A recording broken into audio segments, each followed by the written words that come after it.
So we're carrying the cross, crown of thorns on our head, as we come to station number 3. Now, this station is not mentioned in the Bible, but it is only common sense. Imagining the brutality of the whipping, many men died during the lashing with the flagellum. But the Romans were good at making sure they didn't actually kill a man because they wanted him to suffer the ultimate agony and humiliation and degradation of the cross. That's how they scared everybody else to ever saying, do you ever want this to happen to you? Then don't defy the laws of Rome. And so they're on their way now. Jesus is carrying what's called the patibulum. It's the cross piece. Now, sometimes we see pictures of him carrying the whole cross, and sometimes only the bar across the top.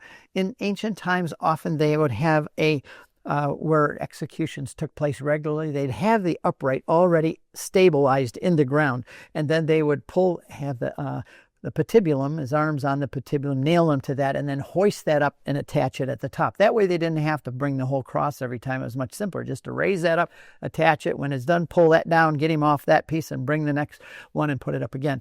The patibulum is, as I said earlier, probably weighed 110 pounds.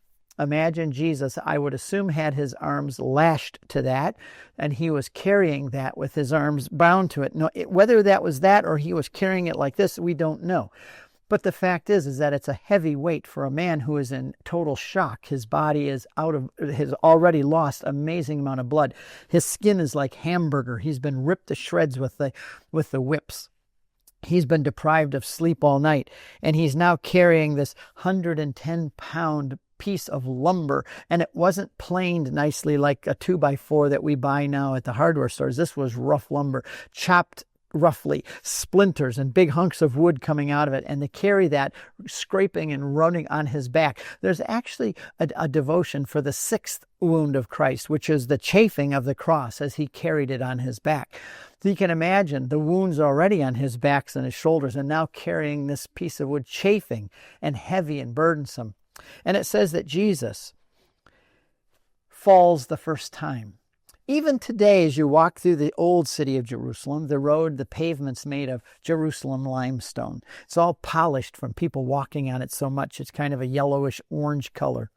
And the streets back then were the same. There's even a mention in John's gospel of the pavement that was there.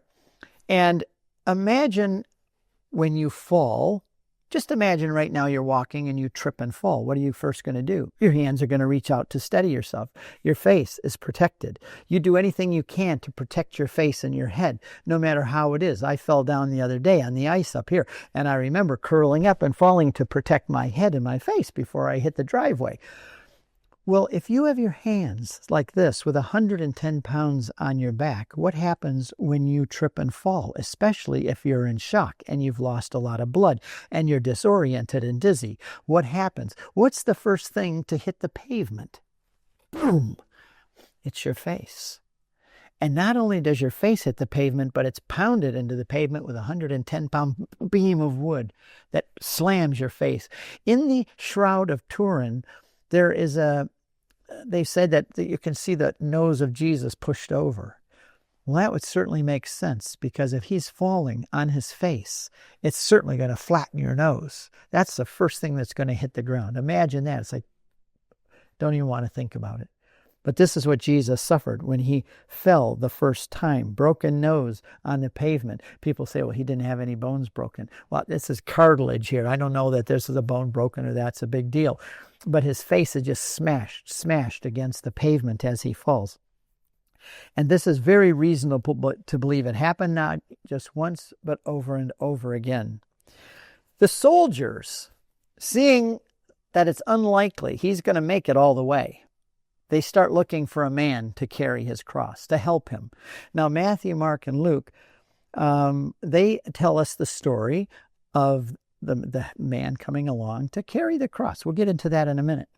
But the Gospel of John doesn't tell us that. It just tells us that Jesus carried his cross. And I think because John is trying to emphasize the fact that Jesus is the one carrying the wood of the cross up to Calvary, like Isaac did, so that he could suffer that death and fulfill, in a sense, that beautiful typology of Abraham and Isaac. So here we are at station number 3, the heavy patibulum, carrying it and imagining tripping and falling as you're going on these uneven roads. And it could have been slippery, by the way, because I have been on the Via Dolorosa in March, right near Easter, when it snowed.